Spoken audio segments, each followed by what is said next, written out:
보험계약 환급금을 담보로 하는 보험약관 대출이 증가하고 있습니다. 은행권 대출 규제가 강화되자 소비자들이 보험사 대출로 눈을 돌리고 있는 것으로 보이는데요.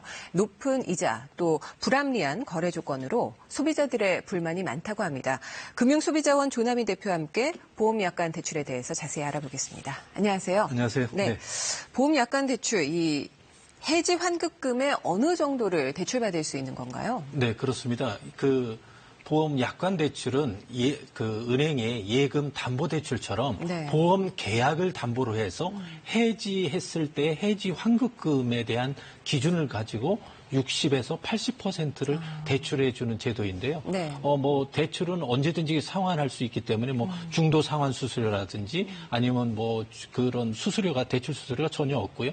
또한 당일 가능하고 인터넷이나 모바일로 가능하게 하기 때문에 아주 편리한 어떤 대출 제도라고 할 수 있겠습니다. 네. 근데 고객에게 보험료를 담보로 하기 때문에 네네. 보험사 입장으로 보자면 사실 위험 부담이 적음에도 불구하고 네네. 이자가 상당히 높은 편이더라고요. 네, 그렇습니다. 그러니까 예금 담보 대출보다 아파트 담보 대출보다 담보 면에서는 굉장히 확실하고 처분이 가장 쉽을 수 있는 그 보험금에 대한 대출이거든요. 네. 그런데 이제 은행의 신용 대출을 보면 대개 3%에서 6%인데 이러한 약관 대출의 경우에는 9%까지 상당히 높은 금리로 지금 적용하고 있는데요. 이러한 부분에서 현재 금리 확정형 보험 계약 대출의 경우 평균 이자율이 네. 6.43%이고 네. 최고인 경우에는 9%까지 지금 수준이 높거든요. 그래서 보험사가 보험 가입자를 상대로 고금리 이자 장사를 한다 하는 이런 비판을 받고 있는 것도 사실입니다. 그렇습니다. 보험사 입장에서는 떼일 염려가 없음에도 불구하고 이렇게 높은 이자를 받게 되는 배경은 어디에 있을까요? 네, 그렇습니다. 사실관계를 좀 올바른 이해가 필요한데요. 약관 대출을 받을 때 보험사별 또 상품별로 이자가 산정이 다르거든요. 그렇죠. 그러니까 IMF 전에 고금리 보험 상품을 파는 경우에는 이 고금리로 팔았기 때문에 대출도 상대적으로 높다고 볼 수 있습니다. 네. 그래서 현재 한 9% 정도까지 높은 이율을 받고 있는 것이 사실인데요. 네네. 예를 들어서 이 대출금에 대해서는 예정 이율과 또 가상금리를 붙인 금리이기 때문에 금리를 파악을 해보면 상당히 높다고 보여지고요. 네. 현재 약관 대출은 보험사의 어떤 적립된 보험금을 계약자에게 미리 빌려주는 형태이기 때문에 그렇죠. 예. 보험사의 입장에서는 자산 규모가 그만큼 줄어들고 또한 수익이 일정 부분을 포기하는 것이기 때문에 금리가 높다 이렇게 얘기를 하고 있어요. 예를 든다면 7%의 예정이율이 된 그러한 보험 상품인 경우에 예정이율 7%짜리하고 연계된 대출 채권을 팔아서 그 대출을 해주기 때문에 7% 플러스 가상금리 그래서 9% 정도의 금리까지 나오고 있다고 볼 수 있습니다.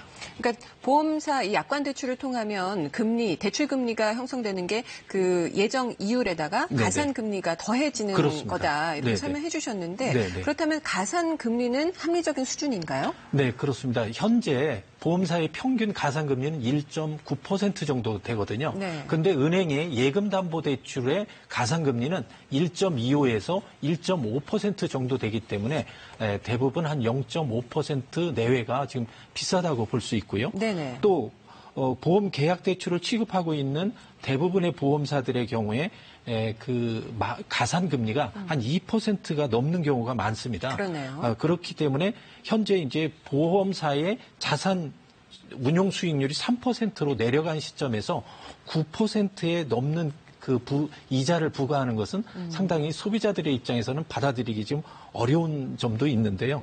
이만큼 이러한 금리에 대해서 보험사들이 이제는 조금 더 조정할 그러한 시기가 됐다고 보여집니다. 소비자 입장에서는 내가 가입한 보험 상품이 고금리일 경우에는 대출 이자도 높을 수밖에 없는 그런 구조인데 그렇습니다. 조금이라도 좀 낮은 이자로 대출을 받으려면 내가 가입했던 보험 상품의 시기라든가 네네. 이율이라든가 이런 것들을 좀 꼼꼼히 따져봐야 되겠어요. 그렇습니다. 약관 대출을 받는 경우에는 자신의 보험 가입 상품이 여러 개 있으면 어떤 것이 그 약관 대출의 이율이 가장 낮은 것인지 그것을 제대로 파악하고 가입하는 그런 지혜가 좀 필요하고요. 네. 과거 고금리 시절에 가입한 그러한 확정형 상품인 경우에는 금리가 높기 때문에 이러한 부분을 자신들이 잘 선택하고 또한 약관 대출을 받았을 경우에는 이 낮은 거부터 먼저 받는다.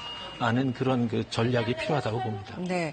약관 대출의 경우에는 연체 이자가 없다고 혹시 네네. 연체되면 자동으로 원금에서 차감되거나 그런 건가요? 네, 어떻게 그렇습니다. 된 건가요? 약관 대출의 경우에는 연체 이자는 받지는 않는데 이자를 내지 않는 경우에는 원금 플러스 이자를 이자 낸 거에 대해서 또 다음 달에 그만큼의 이자를 부과하기 때문에 다만 연체 이자나 신용 등급의 그러한 그 불이익은 없지만 사실상 이자를 높게 받는 형태라는 점에서는 이런 부분에 좀 주의할 필요가 있고요. 네. 약관 대출을 받았을 경우에는 그래서 반드시 그 낭패를 보지 않기 위해서는 이자를 제대로 내는 것도 상당히 주의할 필요가 있습니다. 네.